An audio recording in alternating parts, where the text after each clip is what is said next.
ব্যাঙ্গালোরে আমাদের আজকে দ্বিতীয় দিন। সকাল সকাল স্নান করে রেডি হয়ে বেরিয়ে পড়েছি আমরা একটু ঘুরতে যাব। সেই জন্য আমরা রিং রোড থেকে বাসে করে ফার্স্টে যাব শিবাজীনগর, ওখান থেকে আরও একটা বাসে করে চলে যাব ইসকন টেম্পল। ব্যাঙ্গালোরে বাস জার্নিটা ভীষণ অ্যাফোর্ডেবল। ওয়ান ডে পাসে পুরো দিন যতবার ইচ্ছে বাসে যাওয়া যায়। প্রাইস আগে ছিল 70 টাকা, এখন সেটা হয়ে গেছে 80 টাকা। আমরা বেশ ভালো দিনে ইসকন মন্দিরে এসেছি। আজকে শ্রীরাম নবমী, তার ওপর আবার রবিবার।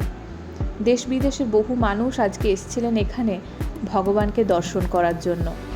হরিনামা দ্বারে হরে কৃষ্ণা মহামন্ত্র 108 বার চ্যান্ট করতে করতে আমরা মূল মন্দিরের ভেতরে চলে এলাম।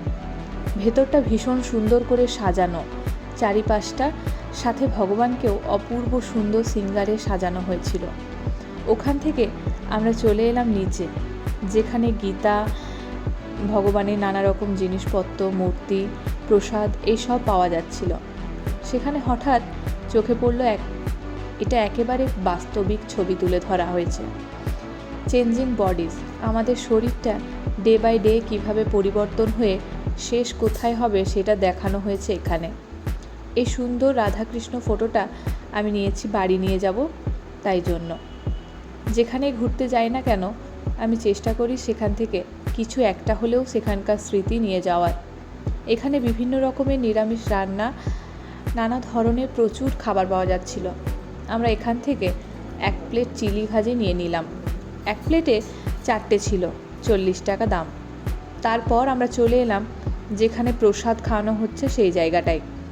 অনেক বড় আর ভীষণ ভালো ব্যবস্থা এখানে। আমি এই নিয়ে ব্যাঙ্গালোরের ইসকন মন্দিরে 3 বার এসেছি।